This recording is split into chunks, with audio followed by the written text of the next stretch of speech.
Je me bougeais,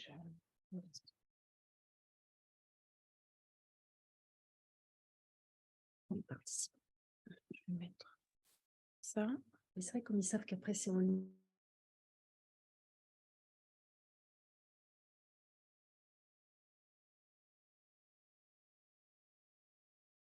Ça va, oui. C'est bon, oui, c'est très bien.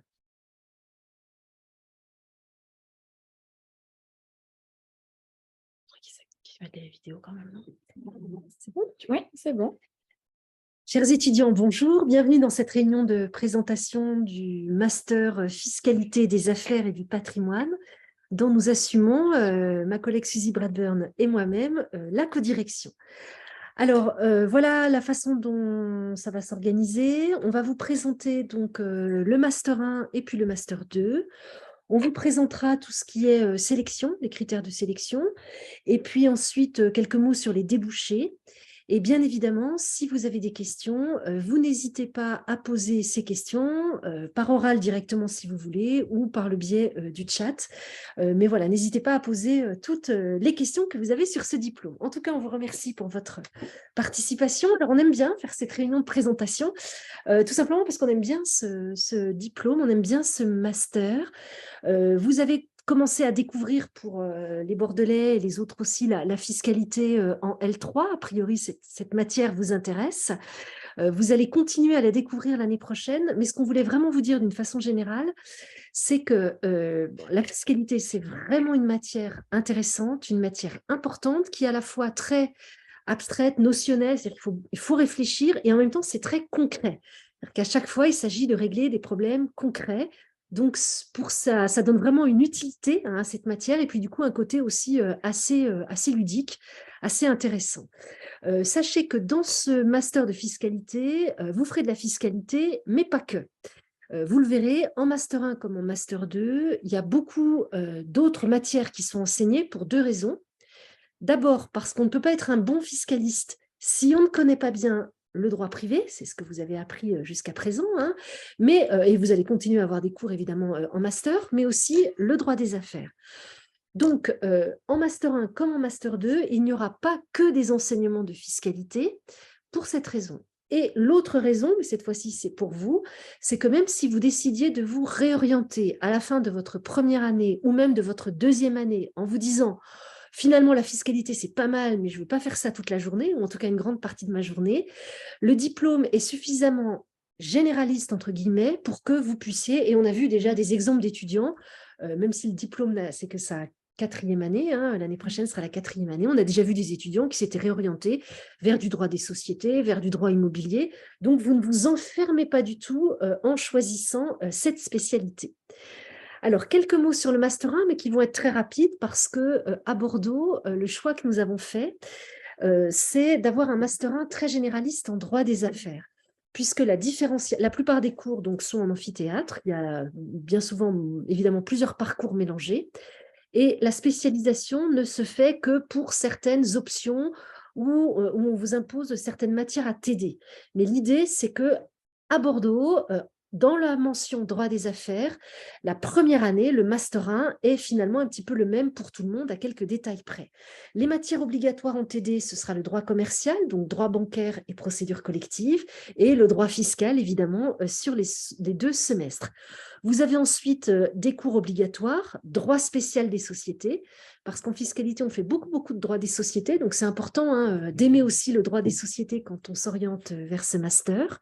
Du droit patrimonial de la famille, parce que dans la fiscalité, il n'y a pas que la fiscalité des entreprises, il y a aussi toute la fiscalité patrimoniale, l'organisation du patrimoine. D'ailleurs, le patrimoine des particuliers, mais aussi des groupes. Hein. D'où l'intérêt de connaître le droit du patrimoine et en particulier le droit patrimonial de la famille. Vous avez ensuite des options à choisir entre droit international privé, droit des contrats commerciaux, droit du commerce international. Droit pénal de l'entreprise, droit de la propriété industrielle, droit de la concurrence, droit de la distribution. Donc, vous avez un certain nombre de matières à choisir. Et l'autre matière obligatoire, je ne l'ai pas dit, c'est la comptabilité.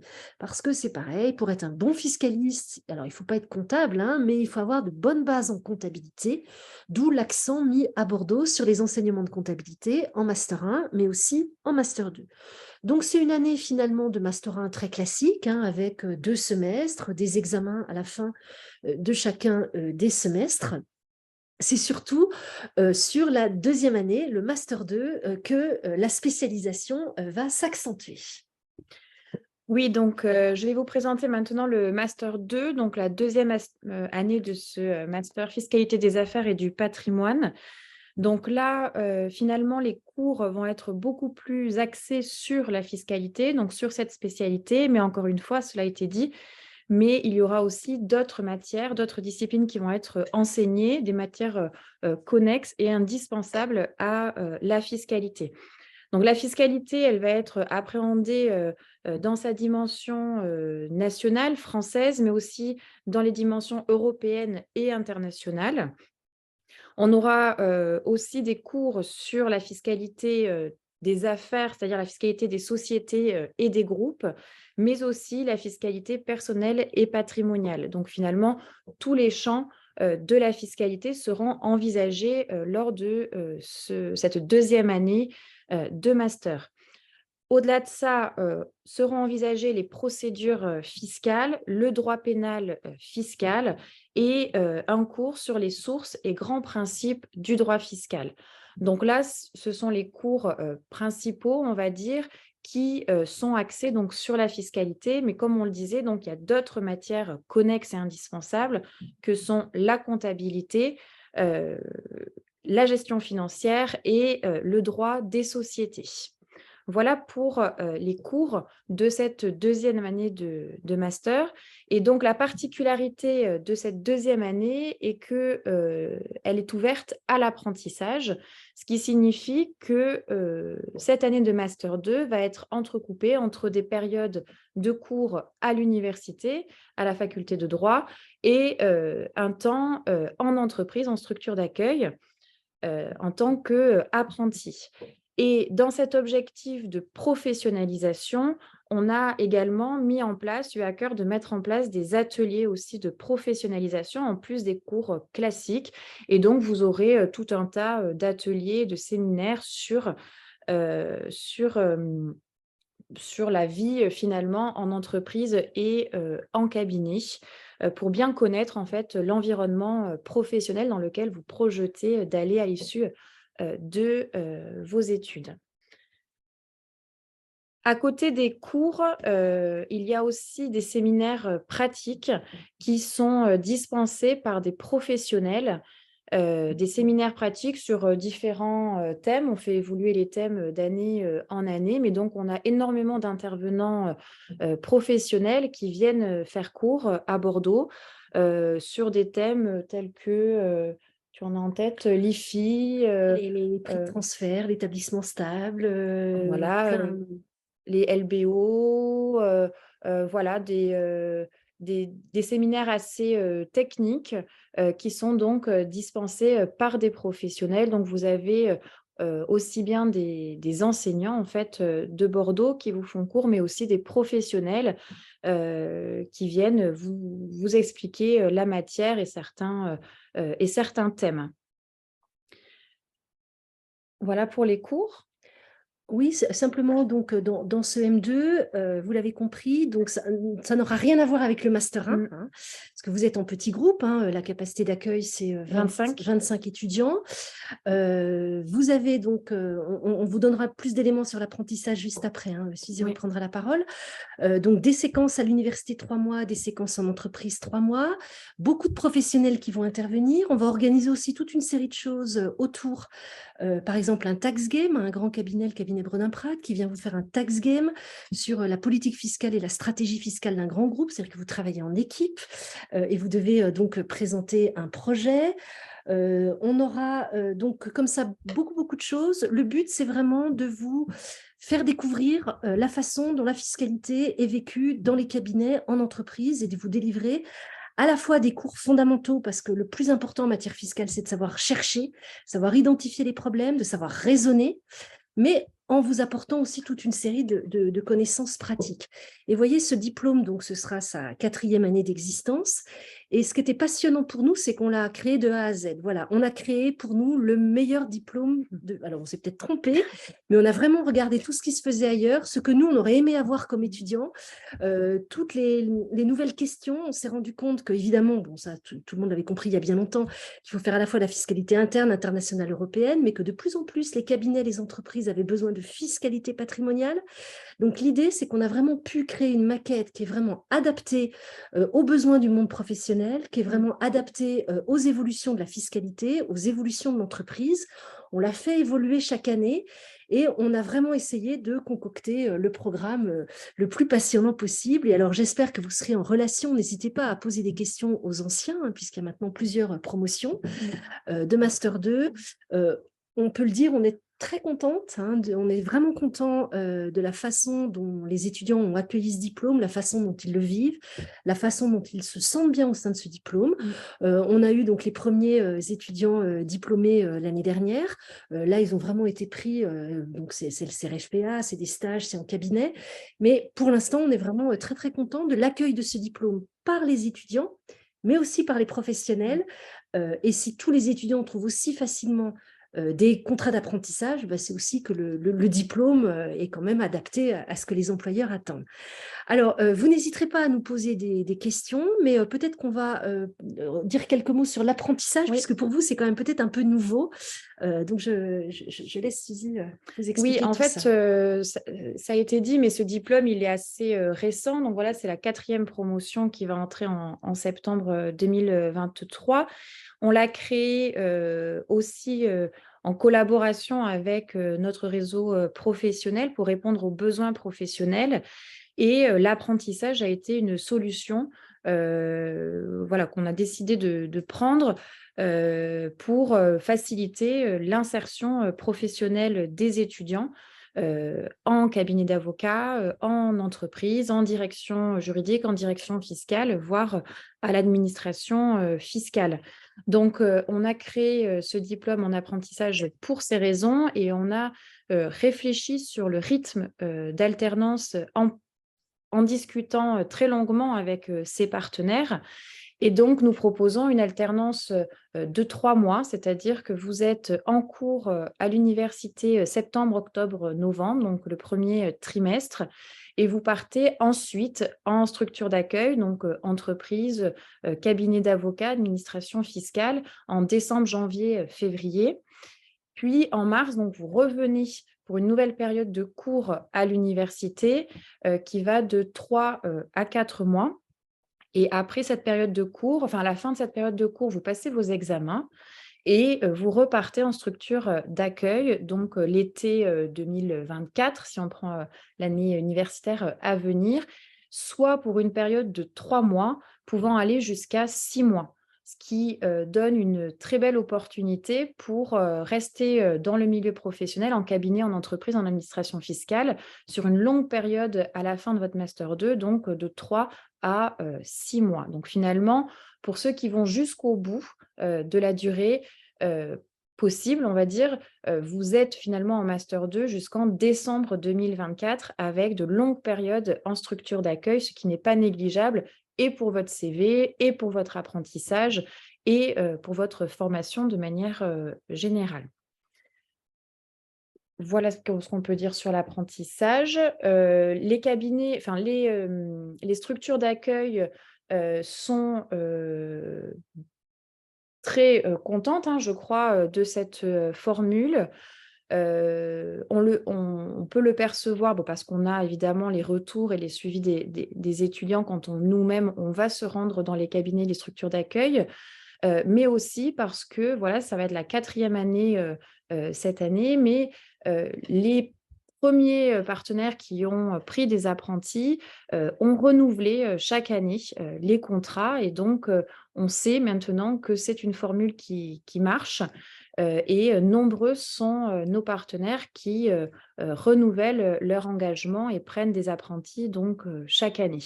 Donc pour ça, c'était un pari au départ et c'est un pari réussi. Donc on est assez fiers et contents pour nos étudiants de voir que finalement les contrats sont renouvelés chaque année dans de très beaux cabinets d'avocats, dans de très belles entreprises et le développement ne fait que commencer. Absolument, parce que pour la recherche de l'apprentissage, parce que alors vous ne posez pas de questions sur le chat, donc on répond par anticipation peut-être aux questions que vous vous posez, parce qu'on imagine un peu quelles sont vos questions. L'idée, c'est que à la fois vous cherchez par vous-même, parce que vous pouvez vous-même avoir déjà un certain nombre de contacts. Vous avez fait un stage, ça s'est bien passé, ils sont prêts à vous reprendre. Vous connaissez quelqu'un qui travaille c'est comme ça que cette année, les étudiants qui ont trouvé de très très beaux contrats d'apprentissage dans des très grandes directions fiscales de grands groupes, Carrefour, L'Oréal, etc., Air France. Tout ne passe pas par notre réseau. Il y a aussi les étudiants qui trouvent par eux-mêmes. Et souvent, quand ça se passe bien, et ben derrière, ça ouvre la porte aux étudiants de la promotion suivante. Parce que je dis n'importe quoi, L'Oréal a pris quelqu'un, ça s'est bien passé. Bon, on va peut-être reprendre un étudiant de Bordeaux l'année suivante. Donc, vous avez quand même cette chance d'arriver à un moment où les promotions avant vous ont quand même beaucoup déblayé la voie. Donc, ça passe parce que vous pouvez trouver à titre personnel. Et chaque année, on a quand même les étudiants qui trouvent, par exemple, il y en a beaucoup qui sont partis chez KPMG. C'est jamais nous on n'a jamais eu de contact avec KPMG. C'est vraiment des étudiants qui ont eu ce contact avec KPMG. Puis du coup, chaque année, il y a au moins 2 ou 3 étudiants qui partent chez KPMG. Voilà. Sinon, nous avons bien sûr, comme Suzy vous l'a expliqué, toutes les personnes qui nous prennent chaque année un étudiant. Et là, on essaie au maximum de rationaliser les choses. Par exemple, là, à partir de la semaine prochaine, les cabinets se déplacent et on organise des espèces de job dating. Donc, on suscite les candidatures et puis il y a 4, 5, 6 étudiants qui se présentent. Et puis à la fin de la journée, le cabinet nous dit « je prends un tel ». Donc, vous n'êtes pas tout seul. Si vous n'avez aucun contact, aucun réseau en se disant « c'est affreux, je ne connais personne, je ne vais pas y arriver », pas du tout. Parce que nous, on est là évidemment pour vous aider. Et tout notre réseau, évidemment, est mis... on aide beaucoup nos étudiants pour qu'ils trouvent des contrats. Et c'est vrai qu'à peu près tous ceux qui voulaient un contrat d'apprentissage l'ont eu. Parce qu'il n'y a pas d'obligation, vous n'êtes pas obligé d'être en apprentissage, même si c'est un peu la voie royale. Et c'était surtout parce que certains voulaient faire des expériences à l'étranger et on ne peut pas avoir des contrats d'apprentissage avec des structures étrangères. Donc, par exemple, certains voulaient partir au Maroc ou au Luxembourg. C'est les exemples qu'on a. Pour ça, du coup, ça s'est transformé en stage, mais ça peut être 2 stages de 3 mois qui sont calqués sur les périodes d'apprentissage. Donc, voilà, tout ça pour vous dire qu'il y a en ce moment une forte demande en matière fiscale, un marché de l'emploi qui est quand même assez porteur pour vous, les bons étudiants fiscalistes. Nous, on voit passer énormément d'offres de stage, de gens qui cherchent du monde pour la suite, pas pour le M2, mais pour après. Donc, c'est vrai que c'est une matière dans laquelle il y a des gros besoins. Et vous avez cette chance aussi que Bordeaux commence quand même à être identifié comme étant assez dynamique sur le plan fiscal et que les étudiants qui viennent de Bordeaux, en général, sans compter qu'il y a tous les anciens, donc tout ça se finit par faire un réseau. Mais disons qu'en termes d'insertion professionnelle, c'est pour vous, vous arrivez à une époque, voilà, il y a des choses pas drôles en ce moment pour les jeunes, mais vous arrivez quand même dans un marché du travail, en tout cas pour les professions juridiques, qui vous est extrêmement favorable. Donc ça, c'est quand même, ça fait partie quand même des bonnes nouvelles pour vos générations. Alors, je vais répondre à la question qui est posée et après, je vais donner une information supplémentaire. Il est demandé si certains étudiants sont en stage en office notarial. Oui, on a des études notariales qui nous ont pris des apprentis, notamment pour ce qui est de la fiscalité patrimoniale, mais pas que, puisqu'aujourd'hui, les offices notariaux ont énormément développent énormément le droit des affaires et ont des départements en droit des affaires spécifiques. Donc, ils sont tout à fait intéressés à prendre des apprentis en droit fiscal. L'information générale, parce que je suis peut-être allée un peu vite au départ, quand on est, qu'est-ce que l'apprentissage? En quelques mots, pour ceux qui ne savent pas ce qu'est l'apprentissage, c'est un statut différent du stage et donc du stagiaire, puisque quand vous êtes apprenti, vous êtes salarié en fait de la structure d'accueil, donc du cabinet ou de l'entreprise. Vous êtes salarié, donc vous relevez du droit du travail et donc concrètement, vous percevez une rémunération et vous êtes assujetti à des obligations comme tout salarié. Donc, c'est votre statut qui change et donc c'est aussi un moyen confortable matériellement, financièrement, de faire ses études ou de finir ses études quand on est en Master 2. Voilà. Absolument. Alors, juste sur la question sur l'office notarial, il se trouve que cet étudiant, du coup, s'est pris de passion pour le droit notarial et que, du coup, il va enchaîner avec la voie professionnelle. Donc, ça peut aussi vous ouvrir des perspectives pour ceux qui veulent devenir notaires. Et la fiscalité, c'est quand même au cœur du notariat. Les étudiants qui n'ont fait qu'une formation notariale n'ont pas forcément tous les acquis en fiscalité parce que, voilà, en Master 1, c'est même pas obligatoire pour eux. En Master 2, ils n'ont pas tant que ça de fiscalité. Et comme c'est quand même quelque chose qui est au cœur de la pratique, de faire un Master 2 en fiscalité et puis ensuite s'engager vers le notariat, ce n'est pas du tout un mauvais calcul. Hein. Ça peut même être tout à fait pertinent. Hein. En tout cas, on a déjà des exemples. On a déjà eu des exemples. Alors, est-ce que vous avez d'autres questions à ce stade? Sur l'apprentissage, sur le rythme, sur les cours, sur... Non, ça va? Bon. Alors, on va peut-être continuer par ce qui va vous intéresser très, très concrètement, c'est tout ce qui est sélection, puisque vous le savez évidemment, les masters sont sélectifs. Alors, est-ce que les étudiants se sont orientés vers des banques? Alors, oui.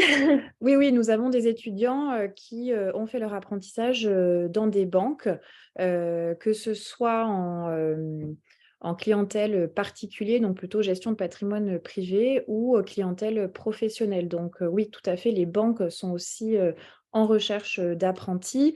Pour continuer, si vous voulez, la liste, alors elle n'est pas du tout exhaustive parce que vraiment, en tant que fiscaliste, vous pouvez trouver énormément de structures d'accueil, mais on va dire principalement, nos étudiants aujourd'hui s'orientent pour leur apprentissage. Je ne parle pas des débouchés après Master 2, mais après, c'est dans la lignée, dans la même lignée. Hein. Mais pour leur apprentissage, on a beaucoup d'étudiants en cabinet d'avocats, en direction juridique, en direction fiscale, donc de grands groupes. À l'administration fiscale, chaque année, on a 6 ou 7 étudiants qui partent à l'administration fiscale. Office notarial, banque, expertise comptable aussi, cabinet en gestion de patrimoine privé, donc dans le conseil. Voilà ce que j'ai en tête, mais la liste n'est pas exhaustive. Voilà, parce que l'avantage de la fiscalité, c'est qu'il y en a dans tous les métiers. Il y en a partout. Il y en a partout. Hein, donc forcément, ces structures ont besoin de fiscalistes pour étoffer leurs équipes. Oui. Marchand de biens aussi, tout ce qui est professionnel de l'immobilier. Oui. Alors, puisqu'on voit qu'il n'y a pas d'autres questions dans les médias, mais après, vous pouvez poser des questions, même si vous revenez en arrière, il n'y a aucun problème. Hein, on vous répondra très volontiers. Alors, s'agissant de la sélection, les dates, vous les avez eues. On vous a expliqué donc cette fameuse comment candidater sur cette plateforme qui s'appelle Trouver mon master ou mon master, enfin, je ne sais même plus comment elle s'appelle. Donc, la procédure change. Bon, pour vous, a priori, ça ne changera rien, puisque nos critères de sélection seront les mêmes. Donc, les modalités de candidature seront un petit peu différentes. Mais en gros, vous allez rentrer sur une application, faire des choix. On va vous demander un certain nombre de pièces justificatives. Et pour ce qui nous concerne, on va vous demander CV, lettre de motivation et les relevés de notes. Et à partir de là, nous pourrons organiser notre sélection, sachant que nous faisons aussi passer des auditions. Hein, vous aurez des entretiens donc en visio.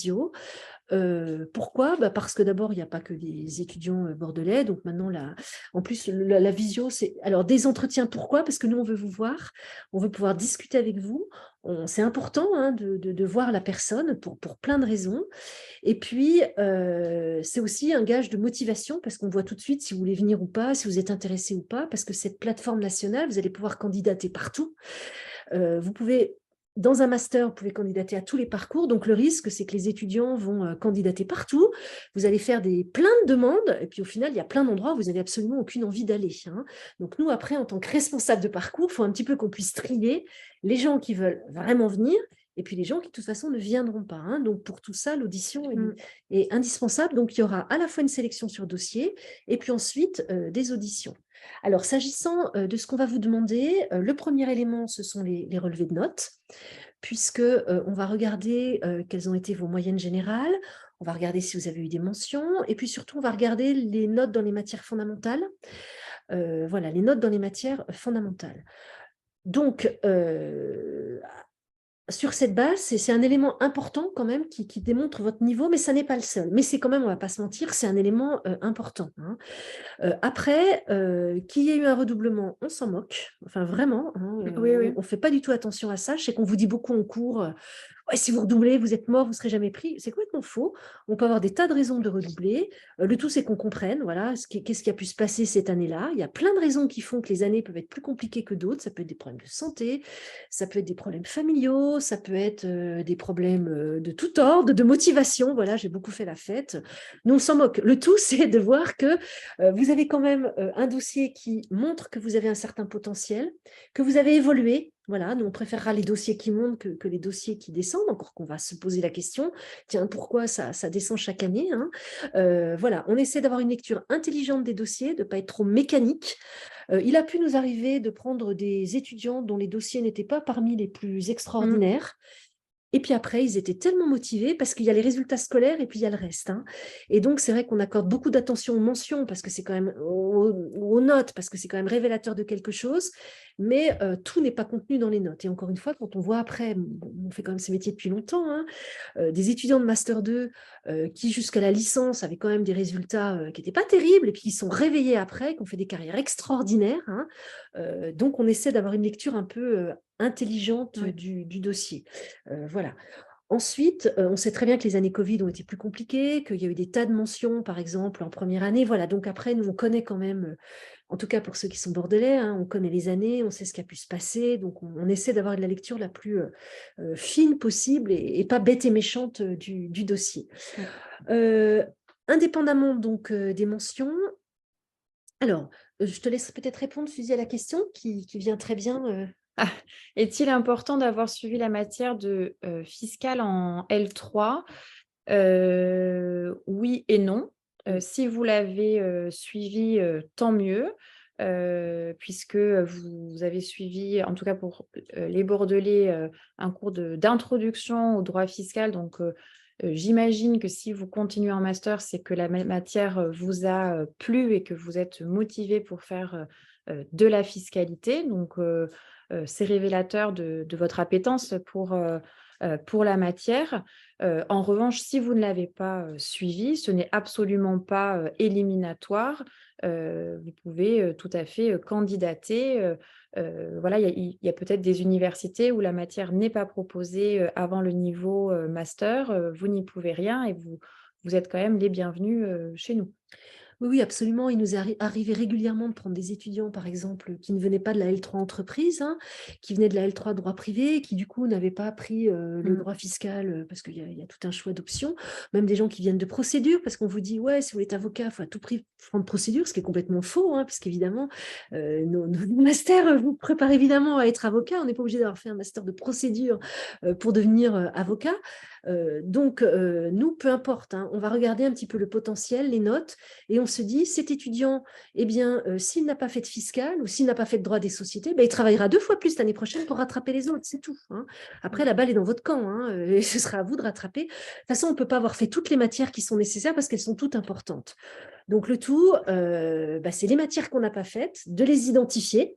Et d'ailleurs, dans les auditions, ça, c'est des questions qu'on pose régulièrement. Vous n'avez pas suivi telle matière. Comment vous comptez vous organiser? Est-ce que vous avez conscience que c'est important? Est-ce que vous êtes prêt à travailler pour rattraper par vous-même? Donc ça, personne n'a le profil idéal parce qu'il n'y en a pas, hein. Il y a juste des profils différents. Et donc, pour vous répondre, le fait de ne pas avoir pris le fiscal, c'est absolument pas rédhibitoire. En même temps, si vous l'avez pris, vous allez gagner un peu de temps, hein. Ça va vous faciliter les choses, mais ce n'est pas rédhibitoire. Dans la lignée, il y a une autre question. Est-ce que pour quelqu'un qui n'a pas eu la moyenne à l'examen, mais qui a eu de bonnes moyennes en TD, a des chances d'être pris? Alors, quand on vous explique qu'on lit de manière très fine, très précise vos relevés de notes, c'est aussi pour ces situations-là, c'est-à-dire que on est consciente qu'il peut y avoir des accidents le jour de l'examen. Et donc, quand on regarde le détail, il est vrai que quand on voit un accident dans une matière fondamentale, on va aller vérifier la note de TD. Et donc, si on voit qu'il y a un grand écart entre la note à l'examen terminal et la note de TD, on se doute qu'il y a eu un accident ce jour-là et ça arrive. En revanche, si la note de TD est aussi faible que la note terminale, bon, ça n'envoie pas le bon message. Mais voilà, on essaie d'être au plus juste, à regarder le détail des matières pour avoir voilà, une appréciation très juste en fait de vos dossiers.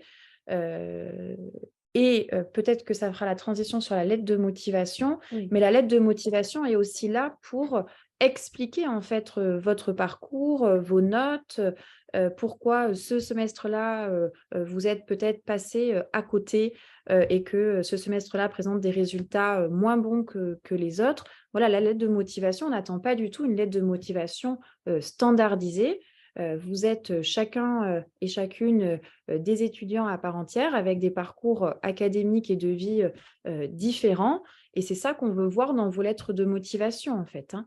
Donc, vous pouvez expliquer votre parcours dans la lettre de motivation. C'est fait pour ça, pour expliquer ce que vous avez fait et aussi votre projet d'avenir, votre projet professionnel. Absolument. Et pour compléter, enfin pas pour compléter, mais vraiment pour aller dans le sens de ce qui a été dit, c'est vrai qu'on porte une grande attention aux notes de TD parce que tout simplement, en tout cas pour ceux qui viennent de L3 entreprises et privées, les chargés de TD, on les connaît. Donc voilà, on sait que s'ils ont mis des bonnes notes, euh, c'est que ça, voilà. On peut avoir des accidents à l'écrit, ça a été dit. Je connais rarement de très très bons étudiants qui n'ont pas eu un moment, une grosse caisse, un 6 quelque part, mais c'est pas grave, hein, évidemment. Encore une fois, il n'y a pas de dossier idéal. Alors, il y a quelques exceptions, mais c'est justement, c'est l'exception. Hein. Donc après, c'est un ensemble. Hein. Donc surtout, n'écoutez pas ce qu'on peut vous dire, n'écoutez pas tous les gens qui vous disent oui, si on a eu telle note, on ne sera pas pris là. C'est pas vrai, ça ne marche pas comme ça. Il faut aller vers ce qui vous intéresse en étant réaliste quand même, hein, sur un peu le niveau de votre dossier et ce à quoi vous pouvez... mais il faut aller vers ce qui vous intéresse, vers ce que vous avez envie de faire. Hein. Ça, c'est certain. Je te laisse... Pour les étudiants étrangers qui n'ont pas eu de très bonnes notes cette année, leur parcours antérieur peut-il revaloriser leur dossier? Oui, on regarde le dossier dans sa globalité, de la première année à votre semestre 5 de licence, puisqu'on n'aura pas les notes du semestre 6, mais a priori, on pourrait éventuellement les avoir pour les entretiens, je ne sais pas. Ouais, on verra donc, si on est dans les délais ou pas. Peut-être qu'on arrivera à vous demander vos résultats de semestre 6 pour les entretiens. Mais on va dire que pour la première vague de sélection sur dossier, finalement, ça va du semestre 1 au semestre 5. Oui, c'est vrai qu'on essaie de tenir compte des étudiants étrangers qui sont arrivés en cours d'année. Hein. On sait très bien qu'il y a faculté d'adaptation. Après, tout dépend du dossier. Hein. Tout dépend du dossier, mais c'est vrai qu'on a une attention particulière sur ces dossiers parce qu'on aime bien, nous aussi, c'est vrai, dans nos promotions, avoir des profils un peu diversifiés, que ce soit sur le plan géographique, culturel, voilà. Hein. Et c'est quand même bien hein, quand il y a des gens qui ont une autre culture, et c'est pas du tout démago ce que je dis, hein, mais quand vous avez des étudiants, nous, je sais qu'on a beaucoup d'étudiants, par exemple marocains, voilà, on en a beaucoup régulièrement. Bah, c'est super intéressant parce qu'ils apportent aussi autre chose, même s'ils ont toujours vécu en France, c'est pas ce que je suis en train de dire. Hein. Mais nous, c'est plutôt quelque chose qu'on privilégie. Mais après, voilà, il n'y a pas beaucoup de place, hein, on ne peut pas non plus prendre tout le monde. Mais c'est vrai qu'on a une attention très particulière pour les candidatures des personnes qui ont fait une partie de leurs études à l'étranger. Alors, pour le CV, dans la lettre de motivation, les relevés de notes, et puis donc enfin le troisième document, le CV. Tu veux dire un mot? Oui, alors juste pour compléter ce que tu disais sur la lettre de motivation, puis après, la lettre de motivation, c'est très important ce qui vous a été dit, ce n'est pas une lettre standard, n'allez pas chercher un modèle sur Internet. En fait, dans la lettre de motivation, il y a finalement trois choses qu'on veut voir, 3 étapes. Hein. Il y a d'abord votre présentation, voilà, votre parcours universitaire et la raison pour laquelle vous êtes intéressé par ce diplôme. En même temps, vous êtes très jeune, vous ne savez pas encore ce que vous voulez faire après. Si vous le savez, vous nous le dites. Si vous ne le savez pas, ce n'est pas grave. On ne va pas vous demander à la fin de la L3 de savoir exactement quel métier vous voulez faire. Vous avez le temps 100 fois de changer d'avis et heureusement. Moi, quand je suis rentrée à la fac de droit, je n'avais pas du tout l'idée que je serais un jour professeur d'université spécialisé en droit fiscal. J'aurais ouvert des grands yeux si on m'avait dit ça. Et à la fin de la L3, j'aurais aussi ouvert des grands yeux. Et je crois qu'on est très nombreux dans ce cas. Hein. Donc, un paragraphe où vous expliquez votre parcours universitaire et a priori, ce que vous voulez faire après Et du coup, pourquoi ce master vous intéresse? Voilà, parce que nous, ce qu'on aime bien, c'est comprendre un peu la cohérence, la motivation. Voilà, comprendre, voilà, cette personne veut venir chez nous pour telle ou telle raison. Vous pouvez ensuite avoir des développements sur tout ce qui est les parcours, les expériences professionnelles, les expériences associatives, en relais de ce qui est dans votre CV, et ce qui, pour vous, vous a permis de vous construire. Par exemple, vous avez été obligé de travailler tous les étés, vous avez été travailler pendant l'année, ou vous avez une forte implication en matière associative, ou alors une forte implication en matière artistique ou en matière sportive. Donc ça, vous pouvez aussi en dire quelques mots et nous expliquer peut-être les qualités que ça vous a permis de développer. Mais si c'est pour avoir une litanie de qualités, vous n'êtes pas là pour nous raconter n'importe quoi, pour vous vendre, je suis blablabla, c'est pas probant. Nous, on préfère que vous mettiez en avant des éléments dans votre vie qui vont montrer que vous avez déjà travaillé en équipe, que vous savez vous lever tôt, que vous savez avoir une certaine rigueur, que vous avez le sens de l'effort, hein, parce que quand on fait du sport à un certain niveau, bah, ça veut dire qu'on accepte de se faire mal. Donc, ça veut dire que si on accepte de se faire mal pour faire du sport, bah, on est aussi capable de travailler dur quand il le faut. Hein, et si vous entriez dans des carrières où on ne travaille pas beaucoup, bah, ça se saurait. Hein, donc, il faut aussi avoir quand même un certain sens de l'effort. Donc, tout ça, on doit comprendre dans votre lettre de motivation. Et puis, vous pouvez aussi en profiter pour expliquer les accidents de parcours, voilà, sans expliquer. Alors, ça vaut pour notre master. Il y a des profs qui n'aiment pas du tout hein, que les étudiants expliquent. Ils ne sont pas là pour raconter leur vie. Nous, on veut comprendre. Voilà. Si vous avez eu des bons résultats en première année, en troisième année, que c'était la dégringolade en deuxième année, c'est important pour nous qu'on ait quelques éléments d'explication. Encore une fois, ça peut être des problèmes de santé, une situation familiale, voilà, j'ai perdu mon père, bon, ben, on comprend que c'est un peu plus compliqué pour passer ces examens. Voilà, donc vous nous le dites, hein, il ne s'agit pas d'en faire des tonnes, il ne s'agit pas de s'épancher, hein, mais c'est juste d'expliquer tout ce qui peut nous permettre de comprendre. Les lettres de motivation, elles doivent être bien écrites en français, sans faute d'orthographe, parce que je vous assure que s'il y a 15 fautes dans votre lettre de motivation, ça ne va pas nous donner envie. On va se dire, ah non, là on part de trop loin, s'il ne sait pas écrire, on n'y arrivera pas. Hein. Donc, vous vous faites relire, et faites-vous relire par des personnes qui maîtrisent bien le français, même si elles ne sont pas du tout juristes. Il y a des tas de gens qui font de très très bonne orthographe et grammaire, même s'ils ne font pas des métiers, je ne sais pas quoi. Hein. Donc faites-vous relire, vous avez forcément des amis étudiants, des gens qui ont faites relire votre lettre de motivation et demandez à la personne qui vous relit si cette lettre vous ressemble. Voilà. Est-ce que cette lettre me ressemble? Est-ce que ça montre ce que je suis? Et ça, je ne sais pas ce que tu en penses, c'est important. Oui, hein. oui. En fait, je pense que comme vous êtes, enfin, le ressenti que j'ai moi de ces sélections, de ces candidatures, c'est que malheureusement, depuis la première année de la fac de droit, vous êtes, voilà, vous êtes très nombreux, vous êtes noyés dans une masse. Là, nous, on en veut 25. Et on ne veut pas des personnalités standards, etc. On veut savoir qui vous êtes. On va vous former pendant 2 ans. On va avoir une relation individualisée avec chacun d'entre vous pendant 2 ans. On veut vraiment créer une promotion. Et si vous voulez, on veut savoir qui vous êtes. Il y a un aspect humain, relationnel qui est très important, en tout cas pour nous, dans ces sélections. On veut quelqu'un voilà, de sympathique, de motivé, de sérieux de bonne mentalité. Et ça, on veut le voir à travers votre dossier. On préfère, enfin, je parle pour moi peut-être, mais je préfère un dossier avec quelques accidents, mais quelqu'un de vrai, de sincère, de motivé, plutôt qu'un élève brillant, mais insupportable, quoi. Hein. D'accord? Dont on ne pourra rien faire Voilà. parce qu'il va être odieux. Donc, on veut savoir qui vous êtes. Vous êtes des personnes à part entière. Vous avez votre vécu, votre parcours académique, votre vécu personnel. Voilà, vous n'êtes pas là pour écrire vos mémoires non plus. Hein, vous êtes trop jeune pour ça. Mais on veut savoir qui vous êtes et pourquoi vous candidatez chez nous. Voilà. Et tout ça de façon synthétique, parce que la question, est-il envisageable de faire une lettre de motivation de 2 pages? Non. Parce que n'oubliez pas que nous, on aura quand même beaucoup, beaucoup de candidatures. Donc, il faut apprendre à être synthétique. C'est pareil, hein, pour quand ils demandent des alternances et autres, nos étudiants, mais 2 lettres de motivation, personne ne vous lira. Personne ne vous lira parce qu'on n'a pas le temps et puis il faut être synthétique. Donc, voilà, j'ai 1 page. Qu'est-ce que je sélectionne? Donc, ça demande beaucoup de temps hein, pour préparer sa lettre de motivation. En même temps, vous inquiétez pas, il nous arrive régulièrement d'avoir des lettres de motivation catastrophiques. On ne vous demande pas, évidemment, là, de tout savoir sur le CV, la lettre de motivation, hein, mais faites quand même un effort pour faire tout ce qu'on vous... appliquer tous ces conseils. Vous ne pouvez pas imaginer le nombre de de CV, lettres de motivation standard que l'on reçoit. Et en fait, c'est dommage, en fait, parce que nous, on veut vraiment choisir nos étudiants. On a à cœur de créer une belle promotion.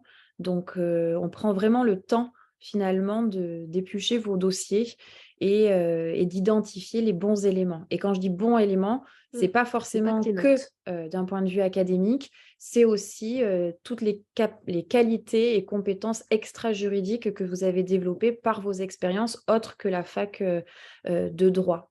Voilà. D'où la transition vers les CV.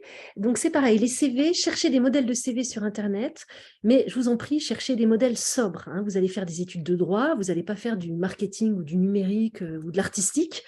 Donc, voilà, hein. Donc, c'est vraiment les CV en droit, c'est quelque chose. Donc, après, ne vous inquiétez pas, on voit chaque année des CV catastrophiques. On prend les étudiants, on se dit, bon, ben, on va avoir du boulot pour qu'ils soient au top sur leur CV quand ils vont chercher un apprentissage. Mais ça, c'est normal, vous venez de L3. Simplement, quelques conseils pour limiter quand même un peu les dégâts. Quelque chose de très sobre dans la présentation visuelle. Ne nous mettez pas des petits trucs animés, c'est pas une pub Jiffy, hein, voilà. Donc, vous pouvez mettre un peu de couleur si vous voulez, mais surtout, ne mettez pas des petits drapeaux partout. Oh, je suis allée en Suède, drapeau de la Suède. Non, c'est bon, hein, voilà. Donc, quelque chose de très sobre. Prenez une photo qui vous ressemble et une photo professionnelle. Dans la vie, en soirée, vous êtes comme vous voulez, quand vous faites du sport, quand vous êtes le dimanche sur votre canapé, très bien, mais là, vous candidatez pour une formation en droit. Donc, ça veut dire que ce n'est pas un t-shirt ouvert jusque-là, ça veut dire que ce n'est pas des immenses décolletés, ça veut dire que c'est veste ou chemisier. Vous n'êtes pas obligé de mettre une cravate, hein, c'est bon, ça viendra après, mais il faut une photo très sobre où vous êtes souriant, ce n'est pas une photo d'identité, hein, ce n'est pas une photo de repris de justice, où vous êtes souriant et qui vous ressemble. Pareil, faites le test, montrez cette photo aux gens qui vous connaissent autour de vous. Est-ce que ça me ressemble? Et si vous disent, ah ben non, c'est atroce, c'est pas du tout toi, tu as l'air sévère, au contraire, tu as l'air pas sérieux. Donc voilà, prenez une photo qui. Je vous assure que la photo, c'est important, hein. C'est important parce que C'est ce que vous dégagez, hein, c'est ce que vous aussi, hein. dégagez, absolument, hein. Donc choisissez bien votre photo et puis prenez le temps de faire une jolie photo, quitte à aller chez un photographe, à demander à quelqu'un qui sait prendre des belles photos. Vous êtes une génération, vous avez l'habitude avec les réseaux sociaux, hein, vous jouez beaucoup avec votre image, peut-être plus que nous, mais justement, nous, ce qu'on veut, ce n'est pas des profils Facebook ou que sais-je, hein. Donc, retravaillez un peu tout ça en vous mettant dans l'atmosphère. Je cherche à rentrer dans un diplôme de droit qui est très sérieux parce que je veux être fiscaliste. Voilà, hein, donc, vous voyez, ce n'est pas tout à fait l'image que vous pouvez donner de vous-même sur d'autres réseaux. Et on vous le dit parce que des fois, on a des jeunes filles notamment qui nous envoient des photos, elles sont magnifiques, mais on dit, mais non, non, non, là. Voilà, l'épaule comme ça, voilà la pose. Non, non, non, non, non, hein, il faut une photo professionnelle. Ensuite, les garçons aussi, des fois, c'est Oui, oui, oui. des fois, c'est pareil, hein, voilà, faut adapter les choses. Dans votre CV, bon, on vous conseille vraiment de faire 3 blocs. Alors après, présentez comme vous voulez, mais 3 blocs. Premier bloc, commencez par là, c'est votre parcours universitaire. Vous commencez par l'année en cours, c'est-à-dire par la L3, et puis vous allez jusqu'au bac. Ce n'est pas la peine de nous donner vos résultats de brevet. Voilà, hein, non, le bac, ça suffit. Pour chaque année, il faut vraiment qu'on identifie, mettez-le dans votre CV, ça fait gagner du temps, même si après on a les relevés de notes. Mettez votre moyenne, L1, L2, L3. Ne mettez pas que la mention sur la L3, hein. Mettez-nous, détaillez vraiment les 3 années, plus éventuellement la mention globale, hein, obtenue sur les 3 années cumulées. Où vous avez fait vos études, à Bordeaux ou autre. Pas la peine de nous dire toutes les matières que vous avez fait dans votre CV. Ça, on ira le voir sur les relevés de notes. En plus, c'est quand même assez standard, hein, les matières qu'on a pu faire. Donc voilà, votre parcours universitaire, si vous avez été... ah ben non, les classements, si vous avez les classements, si vous pouvez noter, hein, j'ai été, je sais pas moi, 54e sur 800, bah c'est très très bien, hein. Donc vous pouvez mettre aussi votre classement. Donc ça, c'est la première rubrique. Ensuite, vous avez une rubrique expérience professionnelle, où vous allez mettre des stages si vous en avez fait, et expérience professionnelle si vous en avez eu. En général, vous avez quand même au moins un des deux. Des fois non, des fois rien, ce n'est pas rédhibitoire, mais en tout cas, ce que vous avez fait, il faut l'indiquer. Et on insiste, il faut que vous mettiez en avant vos expériences professionnelles. Si vous avez travaillé l'été, même si ça n'a rien à voir avec le droit, si vous avez été hôte ou hôtesse de caisse, vous avez travaillé dans les vignes, vous avez été castrer le maïs dans le Lot-et-Garonne, ce que vous voulez, vous avez travaillé à l'usine, vous avez été réceptionniste dans un camping, Fille au père. fille au père, garçon au père, vous mettez tout ça, c'est extrêmement important. Vous avez des cabinets d'avocats, je vous promets, hein, des cabinets d'avocats qui sont plus attentifs aux expériences professionnelles qu'aux stages, parce qu'ils se disent, les stages jusqu'en master, soit c'est des réseaux personnels, soit c'est des stages d'observation, donc finalement que le gars soit allé 3 semaines voir ce qui se passe dans une étude d'avocat, je m'en moque. Par contre, qu'il ait travaillé tous les étés ou pendant ses études, ça m'intéresse, parce que ça montre que la personne, elle est courageuse, qu'elle sait s'adapter à un environnement professionnel, qu'elle sait se mettre un petit peu en difficulté, parce que ça demande quand même des efforts. Hein. On pourrait être 3 mois à la plage, ben non, on a choisi de travailler. Donc, n'ayez pas honte. N'ayez pas honte, au contraire, hein, n'ayez pas honte du fait d'avoir travaillé, même si c'était des travaux qui n'ont absolument rien de juridique ou d'intellectuel, c'est pas la question. Ça, il faut à tout prix. Donc, une rubrique expérience professionnelle et stage. Et puis après, autres, divers. Alors, vous pouvez le mettre en 3e ou vous le mettez dans la marge, hein, peu importe. Mais là, qu'est-ce qu'on veut avoir? Les langues. Les langues. Alors, vas-y, je te laisse parler. Oui, alors le niveau de langue, sachant que pour le niveau de langue, il y a comment dire, un classement en fait. Vous savez, A1, A2, B1, B2, C1, C2. Il y a, même si vous n'avez pas passé les certifications, vous pouvez quand même, en consultant en ligne, trouver votre niveau avec cette nomenclature. C'est une nomenclature officielle, donc il faut pouvoir l'utiliser. D'accord? Et si vous avez passé une certification, c'est encore mieux puisque vous pouvez attester de votre niveau de langue. On demande ça, on demande éventuellement vos compétences informatiques, en tout cas en recherche en droit. Donc, savoir aller chercher les ressources numériques ou autres en droit. Qu'est-ce qu'on demande d'autre? Vos activités extra. C'est ça, vous devez même nous donner quelques éléments sur ce que vous aimez faire à côté de la fac, à condition que ce soit probant. Donc, retenez dans ce que vous faites ce qui révèle un véritable engagement, une véritable passion. Par exemple, j'ai fait de l'athlétisme pendant 10 ans, je suis au conservatoire de musique. Si c'est dire, quand j'étais en CP, j'ai fait 1 an de danse classique, bon, on s'en moque un peu. Hein. Donc, dans tout ce que vous pouvez faire au niveau sportif, artistique ou associatif, cherchez ce qui vous définit, ce qui fait votre particularité et ce qui montre qui vous êtes. Quelqu'un qui est galop-7 en équitation, on va se dire, ah mais la personne, qu'est-ce qu'elle a dû bosser pour en arriver là? Ça veut dire qu'elle accepte de se mettre en danger physiquement, hein, parce qu'un cheval, ça peut être dangereux. Ça veut dire que c'est quelqu'un qui est allé sur les concours les dimanches. Donc, ça, c'est intéressant. Donc, choisissez dans vos expériences, pareil pour les voyages. Si vous avez été en vacances au Baléares 1 semaine, on s'en moque. Par contre, vous avez été 3 mois aux États-Unis ou en Irlande, où vous avez fait un tour du monde pendant 1 an, ça, c'est intéressant, il faut le mettre. Hein. Je ne sais pas si tu veux... Oui, je suis entièrement d'accord avec ça. Et de manière générale, vous avez pour certains le sentiment de n'avoir rien fait. Vous avez toujours du mal à identifier qu'est-ce que vous pouvez mettre en avant. Et finalement, tout le monde a quelque chose à pouvoir mettre en avant. Vous avez donc travaillé, vous avez fait partie d'une association, vous avez été trésorier d'une association, vous avez voyagé. Rien que le voyage seul, vous êtes parti 3 mois en Indonésie seul, donc sans vos parents, etc. Ça montre qu'une certaine maturité, du courage pour partir seul, mettez-le en avant en fait. Tout ce que vous avez fait, finalement, vous a permis de vous construire. Et donc, c'est ça qu'on veut identifier. Vous êtes passionné de cuisine, mettez-le. Moi, je me rappelle d'entretiens, alors soit pour le DGCE, soit pour FAP, mais peu importe, où finalement, on a eu des conversations très intéressantes avec l'étudiant. Ah oui, vous aimez faire quoi comme cuisine, quel plat? Par contre, ne mettez pas des choses si derrière, vous ne pouvez pas argumenter et discuter. C'est-à-dire que si vous nous mettez athlétisme et qu'on vous demande, tiens, vous mettez, j'adore le footing. Ah ouais, vous courez combien par semaine? Quel rythme? Et si on se rend compte que, en fait, vous ne courez pas, faut pas. Hein. N'essayez pas de mentir, de truquer les choses. Par contre, voilà, le bon conseil, c'est chercher ce qui, chez vous, vous définit et que vous pouvez mettre en avant, même si c'est certifié par rien. Tout ce qui est engagement associatif, caritatif, évidemment. Mais en même temps, ne vous sentez pas obligé de trouver des choses. S'il n'y a rien, il n'y a rien. ou c'est que vous n'avez pas trouvé. Mais ne mettez pas des choses juste pour remplir, parce que les gens qui mettent 25 choses, c'est trop. On ne peut pas faire 25 choses à fond en plus de ses études. Hein. Donc, c'est à vous d'être sélectif. Voilà, ne vous inquiétez pas trop pour les CV. Je vous assure que si on devait recruter que des étudiants qui ont des bons CV à la fin de la L3, ben, on n'aurait pas grand monde en master, hein, parce que tout ça, vous allez l'apprendre au fil du temps. Il y a ceux qui ont un environnement familial, on va les aider, on voit tout de suite, hein, bah, tant mieux pour eux. Mais ce n'est pas parce qu'autour de vous, vous n'avez pas des personnes qui peuvent vous conseiller qu'on ne va pas vous prendre et que vous êtes mort. Hein, pas du tout. Parce qu'on a aussi une lecture voilà, assez fine et assez compréhensive. Parce que moi, on m'avait demandé de faire un CV à la fin de ma L3. Je pense que ça n'aurait pas ressemblé à grand-chose pour tout vous dire. Hein. Donc voilà, on n'attend pas de vous. Voilà, je pense que le message qu'il faut retenir vraiment pour votre CV, votre lettre de motivation, c'est dites-nous qui vous êtes. Vous êtes des étudiants à part entière, dites-nous qui vous êtes.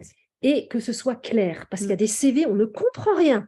Ça part dans tous les sens, c'est écrit tout petit. Alors, vous voyez, si on passe déjà 10 minutes à comprendre le CV ou la logique de la lettre motivation, ça ne va pas nous donner envie. On va dire, oh là là, oh là là.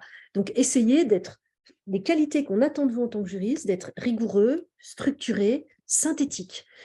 Le CV, il faut qu'on puisse les balayer et en 2 secondes, on a tout compris. Alors après, on reprend. Hein. Mais si les informations sont dans le mauvais sens, si tout est confus, franchement, vous n'allez pas nous donner envie. Mettez-vous à notre place. On va dire, oh non, non, là, non, là, on part de trop, trop loin. Hein. Donc, c'est aussi à vous de faire l'effort d'être structuré, clair et synthétique. Et ça, normalement, vous le savez le faire. Et puis sinon, bah, vous faites lire à des gens. Et puis, si vous ne comprenez rien, bah, vous recommencez. Hein. Vous pouvez aussi vous y prendre en avance. Hein. Et on vous le conseille d'ailleurs. Alors, on a quelques questions. Bonjour, je me demandais dans le parcours, est-ce que l'on part du principe que l'on a notre L3 ? Bah, vous indiquez le semestre que vous avez. Oui, vous ne pouvez pas... oui, non. Donc voilà. Je ne suis pas sûre de bien comprendre la question. Non, mais 2022-2023, vous mettez vos résultats du premier semestre de licence. Hein. Vous mettez L3 entreprise ou n'importe quoi en cours et les résultats du semestre 1. Alors ensuite... les apprentissages en entreprise débutent-ils en Master 2 ? Oui, c'est l'année de Master 2 qui est en apprentissage. Alors, est-ce que pour les critères de sélection, vous avez des questions ? Non. C'est bon pour vous? C'est à peu près clair? Bien. Un petit mot sur les débouchés.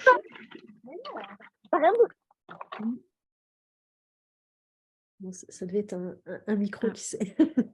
Alors, pour finir, on voulait vous parler des débouchés, même si on en a un peu parlé quand on a parlé de l'apprentissage. Nous ne sommes pas du tout inquiètes sur l'insertion professionnelle de nos étudiants, puisque, comme cela a été dit, le marché de l'emploi en droit va bien, quoi, va très bien. La fiscalité, pour ce master de fiscalité des affaires et du patrimoine, finalement, vous ouvre énormément de portes, puisque la fiscalité, il y en a partout. Donc, finalement, aucune porte ne se ferme quand on projette d'intégrer ce master.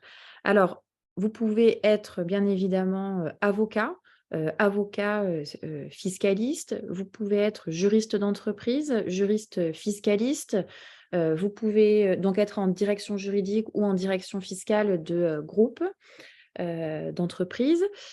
Vous pouvez rentrer dans des cabinets d'expertise comptable, dans des cabinets de gestion de patrimoine privé, dans des études notariales, dans des banques. Certains de nos étudiants aussi, on a toujours quelques étudiants qui passent le concours des finances publiques, donc vous pouvez intégrer l'administration fiscale. Qu'est-ce que j'oublie Tu as déjà... J'ai déjà bien balayé, mais en fait, la fiscalité, il y en a partout, en fait. Donc, finalement, vous voulez faire de l'immobilier, vous avez une question fiscale. Vous voulez faire du droit des sociétés, se pose la question fiscale, du régime fiscal. Il y a de la fiscalité partout. Donc, si vous avez une appétence pour la fiscalité, finalement, c'est vraiment un master qui vous ouvre des portes dans beaucoup de milieux. Et sachant qu'on va peut-être continuer par ce par quoi on a commencé. Ne croyez pas que vous jouez toute votre vie sur votre choix de master. Si vous saviez le nombre d'étudiants qui, après, ont évolué par rapport à leur master et qui font tout autre chose dans le domaine du droit ou d'ailleurs hors du domaine du droit, on va beaucoup vous mettre en contact avec des professionnels par le biais de conférences. Et d'ailleurs, vous avez été invités, les étudiants de L3, aux conférences de la chaire droit des affaires et fiscalité. Vous avez reçu les messages. Il y en a 2 qui sont programmés là, dans les semaines qui viennent en mars. Quand vous discutez avec les professionnels, il y en a quantité qui n'ont pas le métier qui correspond à leur choix de spécialisation en master. Donc là, il faut raisonner en termes de débouchés professionnels, mais surtout de vous dire qu'est-ce que j'ai envie de faire. Voilà. Si je sens que j'aime la fiscalité, mais allez-y. Et puis si après vous ne voulez plus faire de fiscalité, vous ferez autre chose. Ça ne sera pas inutile. Donc c'est vraiment ce qui doit vous motiver. Il faut que vous fassiez ce que vous avez envie. Parce que si vous allez vers les filières qui vous plaisent, ben, il y a de grandes chances que ça se passe très très bien. Si vous vous dites moi, j'aimerais aller là, mais je vais plutôt aller là parce que ça ne se passera pas forcément bien. Donc, voilà. Et après, vous aurez, et en plus, votre génération encore plus que la nôtre, il y aura des tas d'évolutions dans votre vie, dans vos carrières, dans la géographie. Donc, voilà, vous ne jouez pas tout votre avenir professionnel sur votre choix de master. Par contre, il faut prendre un master qui vous correspond et dans lequel vous avez envie de vous investir parce que ce qui est certain, c'est qu'un master, ça demande beaucoup de travail. Et pour ça, il vaut mieux que ça plaise. Parce que quand on fait quelque chose qu'on n'aime pas, le temps passe pas très vite. Quand on est passionné, ma foi, ce sont 2 années qui risquent d'être pour vous plutôt de belles années et c'est ce qu'on vous souhaite. Est-ce que vous avez des questions?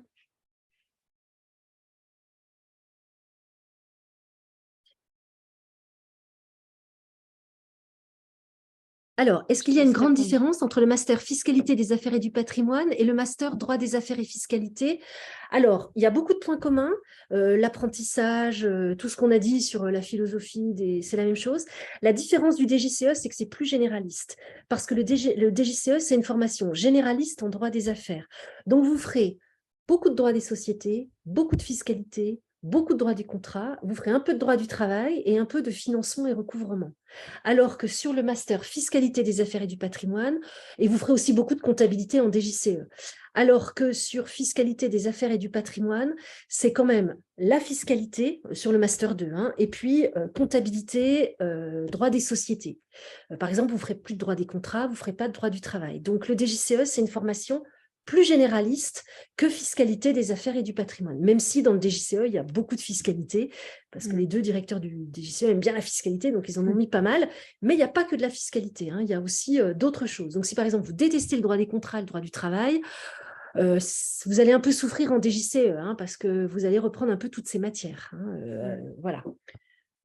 Droit des entreprises en difficulté au DGCE aussi que vous retrouvez. Oui, si vous aimez les procédures collectives, vous en ferez en DGCE. Alors, vous n'en ferez pas du tout en FAP.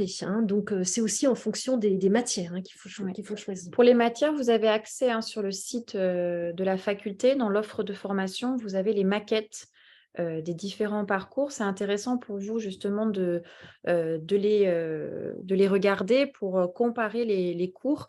Et justement, si vous mettez côte à côte le DGCE et FAP, donc fiscalité des affaires et du patrimoine, vous vous rendrez compte très vite que voilà, le DGCE, c'est un master plus général en droit des affaires que le master fiscalité des affaires et du patrimoine. Comme son nom l'indique, finalement, c'est un master de fiscalité.